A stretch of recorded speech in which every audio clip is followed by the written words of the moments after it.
I mean, that's literally what their argument is. Their argument is that the federal agencies have no power, and that the executive authority actually can undermine the funding of federal agencies. They can't redirect funds as openly and as actively, but they can certainly decide, even if Congress has appointed or tasked agencies to do certain things, even if Congress has actually allocated resources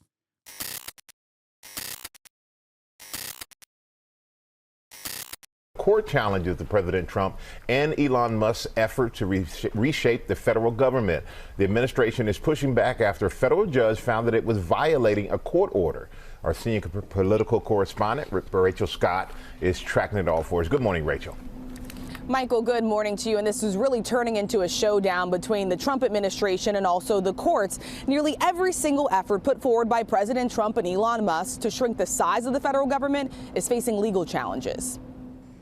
Just hours after a federal judge accused his administration of violating a court order, President Trump blasting the courts that have temporarily halted his agenda. But judges should be ruling. They shouldn't be dictating what you're supposed to be doing. For the first time in his second term, a federal judge finding his administration violated an order to fully lift its freeze on federal funding, calling the pause likely unconstitutional, and adding that it continues to cause irreparable harm to a vast portion of this country.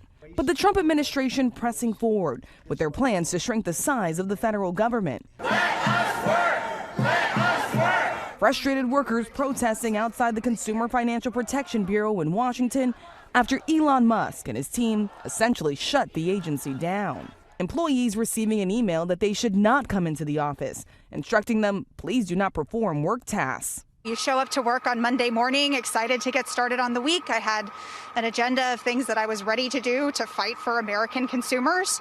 And to be told that I'm not supposed to do that is heartbreaking. The Bureau was created after the 2008 financial crisis to protect American families from unfair and deceptive practices on everything from mortgage. It's like some of the few good things that the f***ing government does, dude. I hate this. It's one of the few good things, like objective good things, that the federal government is tasked with.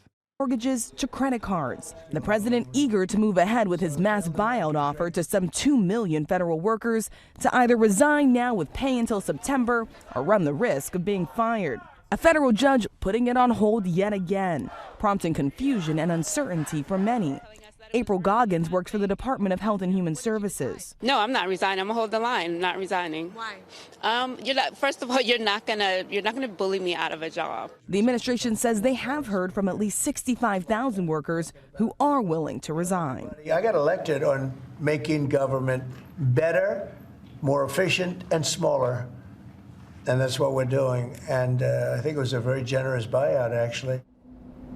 So after Elon Musk and Vice President J.D. Vance openly questioned the authority of the courts, several Republicans over on Capitol Hill, including Senate Majority Leader John Thune, drawing a very clear contrast. He says the courts have an important role to play in moderating power, Michael. Yeah, we'd all have to agree with that, Rachel. And Rachel, Musk and OpenAI CEO Sam Altman, they're feuding again.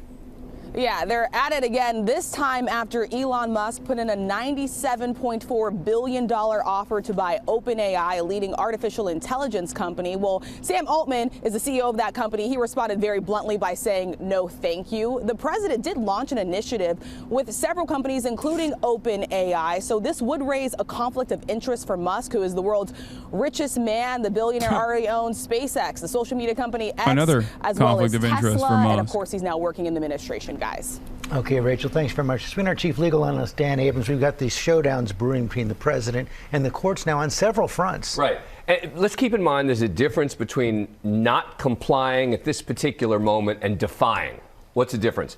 Not complying happens in cases, right? One party goes to court and says, hey, they're not complying with your order, judge. Defying means we're ignoring it. We're not going to do it. And so far we have not seen overt defiance. We've seen the parties coming in and saying, wait a sec, they have not complied with your order, judge. The Department of Justice still treating it seriously, still appealing the rulings, doing all the things that one would typically do in a legal proceeding. And you mentioned defiance, a social media post. Vice President J.D. Vance, he wrote, quote, "Judges aren't allowed to control the executive's legitimate power."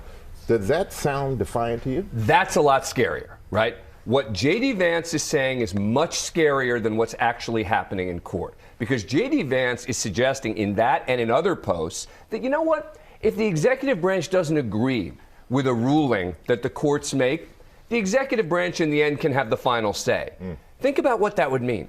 If that's the case, that means the courts don't have a role. That if the executive branch... I mean, that's literally what their argument is. Their argument is that the federal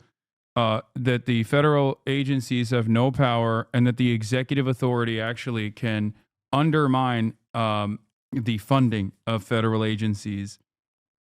They can't redirect funds as openly and as actively, but they can certainly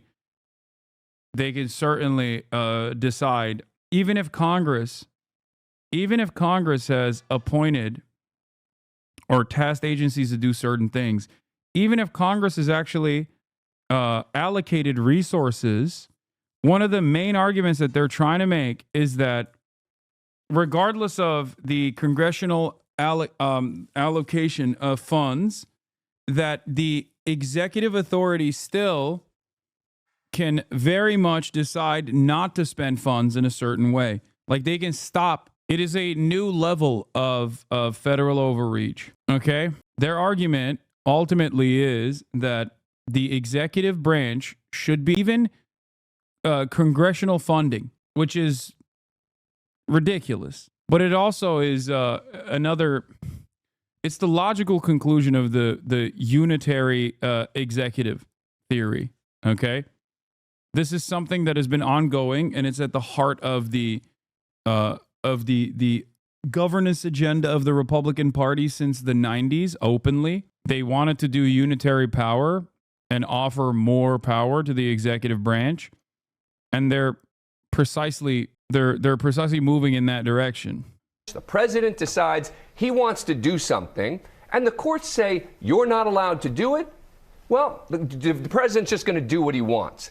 That's frightening, and that's... I mean, here it is. Look, this is from NBC News. A senior FEMA official instructed subordinates to freeze funding for a wide array of grant programs Monday, just hours after a federal judge ordered the Trump administration for the second time to stop such pauses. It's turning into a showdown. Before people say, Hasan, what about the leftist monarch position or whatever the I'm telling you, I don't care, okay? I'm openly telling you, there is no hypocrisy baiting. There's no hypocrisy baiting for the Republicans, okay? They do not care. And we shouldn't either. We should use the existing institutions to our advantage in the interim to obstruct the Trump agenda every step of the way. And if we ever get control over the reins of power once again, we should also not listen to any sort of hurdles, any sort of obstructionist measures implemented by the Republican parties broadly. Okay? They don't care about hypocrisy. It's very obvious. That's it. That's why it's so important what Rachel just pointed out about Republican senators coming forward and saying that's not the case. So what would happen if a president did defy a court order? It gets tricky. It's supposed to be handled in the political arena. Look, if it's a particular person, if it's Elon Musk, a court could issue sanctions, right? They could say, for every day you don't do this, this is how much you're going to have to pay, etc. If it's the president of the United States, in the end, it kind of has to be dealt with in the political arena, which is why it's so important to watch those Republican Except senators. when it goes to the Supreme Court. Eventually, they're going to decide on one of these cases, and then we're going to have the real confrontation. Correct, meaning you still have the same question in the end, which is, are they going to listen to the Supreme Court? Which J.D. Vance seems to be suggesting maybe we don't. All right. Wow. All right, Dan, our thanks to you as always. We'll see what happens.